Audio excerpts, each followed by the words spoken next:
Bonjour à tous, bienvenue dans le pourquoi du comment en mode chat noir et pattes de lapin cette semaine. Eh oui, nous allons parler superstition. On connaît tous les légendes autour du miroir cassé, les 7 ans de malheur, le parapluie qu'il faut surtout pas ouvrir dans une maison, ou du pain à ne jamais retourner sur une table. Alors, même si la théologie est formelle et que foi et superstition sont incompatibles, on ne peut que constater que toutes ces superstitions ont une grande place dans l'imaginaire collectif. Mais savez-vous que certaines d'entre elles ont des origines religieuses? Allez, on va voir tout ça ensemble, mais d'abord, ne vous inquiétez pas, je vous donne ma parole d'honneur que cette émission ne porte pas malheur, même si on va aborder un certain nombre de points, disons, sensibles pour certains. Bon, on commence. Il paraît que passer sous une échelle porte malheur. C'est vrai, on entend toujours ça. Mais d'où ça vient? Du fait que le type qui est en haut peut vous laisser tomber un outil sur la tête et vous fendre le crâne? Oui, effectivement, mais il faut quand même remonter plus loin pour bien comprendre l'origine de tout ça. L'échelle a une symbolique particulière dans toutes les religions. C'est un pont entre le ciel et la terre, un objet qui permet un mouvement perpétuel entre le royaume de Dieu et celui des hommes. On retrouve d'ailleurs cette échelle dans la Bible à l'occasion d'un songe du patriarche Jacob. Alors qu'il fuit son frère Ésaü, Jacob est en route vers Haran, une ville qui est située au sud de l'actuelle Turquie. En chemin, il s'arrête pour dormir et c'est là qu'il va se mettre à rêver. Il voit une échelle dont la base repose à terre et dont l'autre extrémité atteint le ciel. Il distingue alors des anges qui montent et qui descendent de cette échelle et au bout, tout là-haut dans les nuages, Dieu lui-même. À son réveil, Jacob rebaptise le lieu de son rêve Bethel, littéralement la maison de Dieu, car pour lui cette échelle est la porte d'entrée vers le monde du Créateur.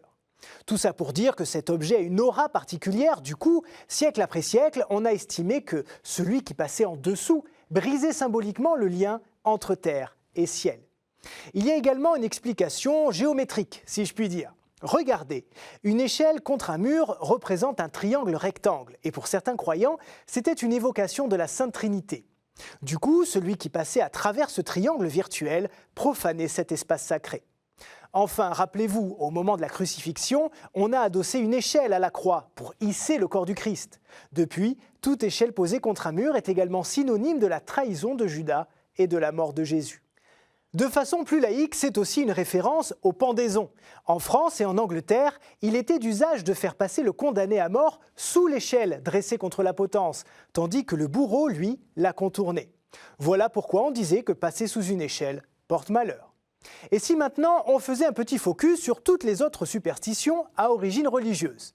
On commence avec le vendredi 13, qui porterait malheur selon certains. Vendredi parce que c'est le jour de la crucifixion de Jésus, et 13 parce que Satan était le 13e ange, et surtout parce qu'il y avait 13 personnes à table à l'occasion du dernier repas du Christ. À une époque, on disait aussi qu'il ne fallait surtout pas croiser ses couverts à table. Jésus ayant été crucifié, représenter une croix dans une maison était une offense à Dieu. Et le petit bonus, jeter une pièce dans une fontaine pour se porter bonheur. Ça n'a rien à voir avec l'envie de revenir dans la ville dans laquelle on se trouve. Non, ça c'est un truc à touristes. Simplement, il y a plusieurs siècles, les fontaines étaient associées aux sources, elles-mêmes associées à d'anciennes divinités, puis à des saints. Du coup, jeter une pièce dans une fontaine revenait à faire une offrande aux saints correspondants. Voilà, vous savez tout. Merci à tous de votre fidélité et surtout continuez de partager ces émissions autour de vous. À très bientôt pour de nouvelles aventures. Au revoir.